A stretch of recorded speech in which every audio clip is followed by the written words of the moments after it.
Emmanuel had long learned how to silence hunger, not just the one in his stomach, but the louder one in his heart. Living in a cramped one-room apartment in Lagos with his mother and younger sister, survival was a daily calculation. Yet in the chaos of street noise and generator hums, he found peace in his books. Numbers made sense, equations obeyed him, and education, he believed, was his only way out. At school, Emmanuel was a quiet legend.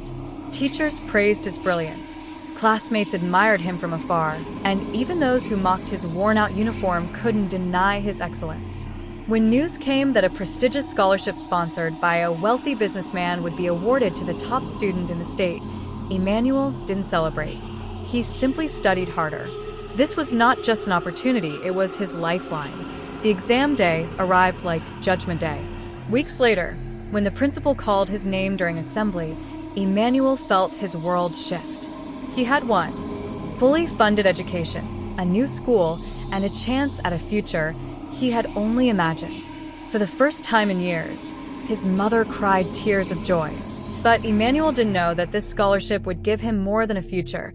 It would introduce him to a choice that could cost him everything. The new school felt like another country. Wide classrooms, polished floors, air-conditioned halls, everything screamed wealth. Emmanuel walked through it all carefully, like someone afraid to touch what didn't belong to him.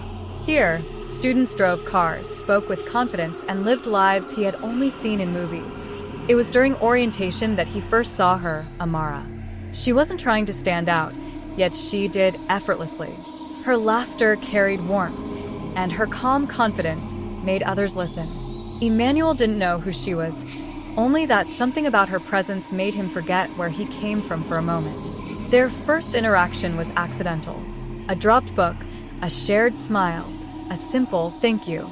But from that moment, something began to grow.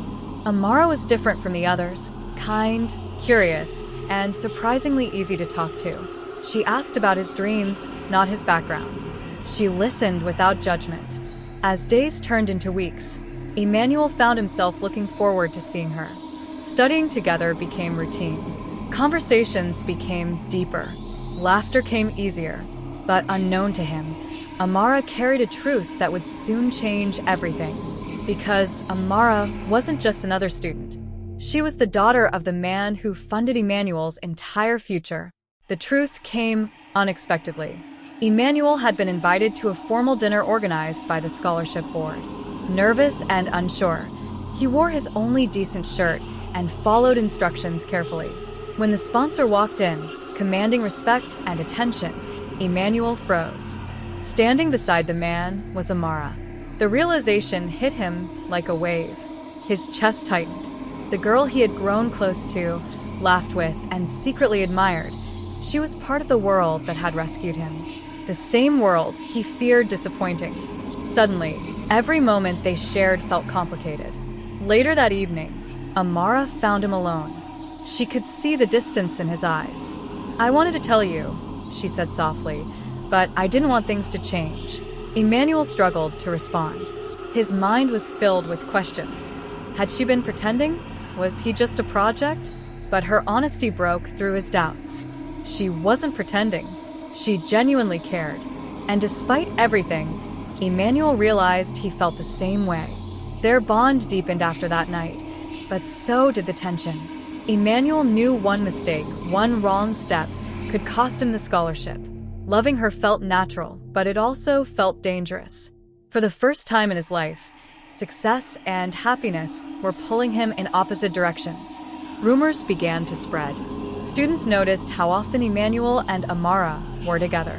Whispers grew louder, and eventually, they reached the ears of her father, a man who valued discipline, control, and reputation above all else. Emmanuel was summoned. Sitting across from the man who held his future in his hands, Emmanuel felt smaller than ever. The message was clear and cold. "You are here because of your mind, not your emotions. Do not forget that." There was no shouting, no threats, just a warning heavy enough to crush him. That night, Emmanuel made a decision. He avoided Amara, ignored her messages, sat far from her in class. Each moment hurt, but He told himself it was necessary. He couldn't lose everything, not when his family depended on him.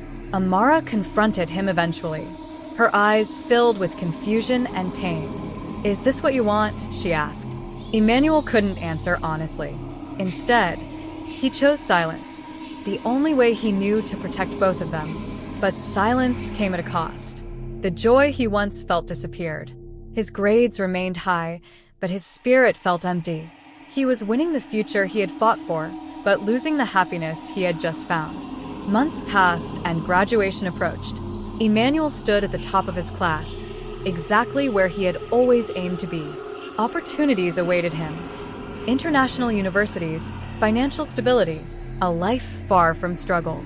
Yet something inside him felt unfinished. On the day of the final ceremony, Emmanuel saw Amara one last time.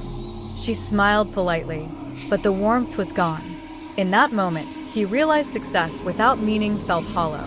He had achieved everything he dreamed of, but at the cost of something real.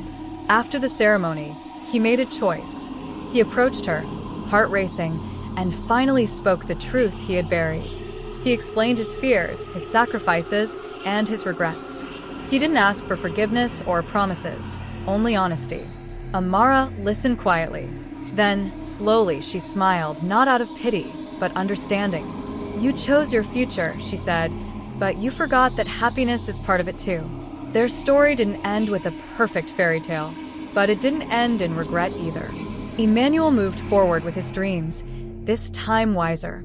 And Amara remained part of his life, not as a risk, but as a reminder that sometimes the hardest choices aren't between right and wrong, but between what you need and what truly makes you whole.